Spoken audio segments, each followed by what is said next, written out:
Hi everyone! Isang umagang punong-puno po at nag-uumapaw sa biyaya, no? Amen. Okay, nais ko pong ibahagi ang isa sa mga bili ng aking ama. Okay, ngayong umaga.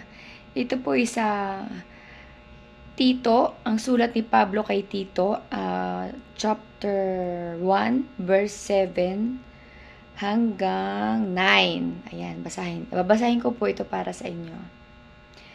Ang bilin ng ating Ama na nasa langit, sabi niya po sa verse 7, itutuloy-tuloy ko na po hanggang 9. Bilang katiwala ng Diyos, kailangang walang kapintasan ng isang tagapangasiwa, amen, ng iglesia.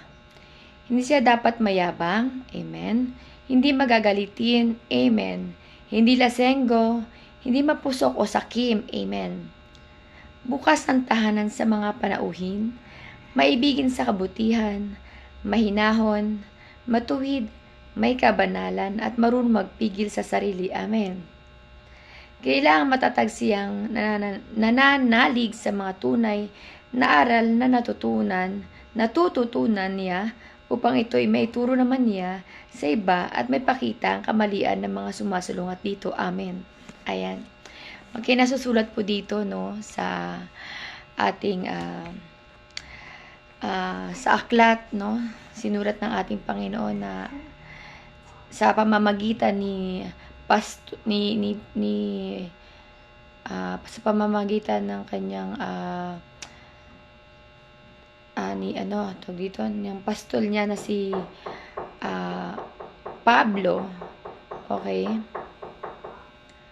na kailangan tayo bilang isang preacher at inihahayag natin ang mga salita ng Diyos, ng ating amang nasa langit. So, dapat daw, no, kailangan hindi tayo magagalitin. Amen.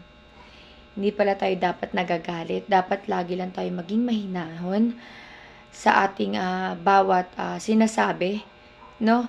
Para yung mga nakikinig ay mas maunawaan nila at hindi sila makaramdam na kinokondem natin sila. Amen po ba? No, ganun po.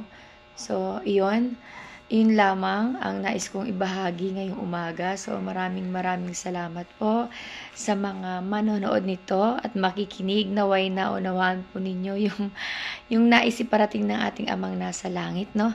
Sa pamamagitan ko po, maraming salamat. Yun lamang po muna ngayong umaga. Na-miss ko po itong Bible reading with our Lord, no? Bible reading kasama ng ating Ama. Maraming salamat. Salamat po sa panonood.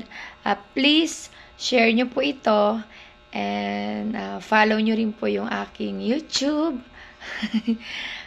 Follow nyo rin po sa yung aking Facebook. Noelyn Hadja Ambulo. Hanapin nyo lang po ako. Makikita nyo po ako doon. Yan. Maraming salamat po. Bye-bye po muna. See you next time. Bye. God bless po.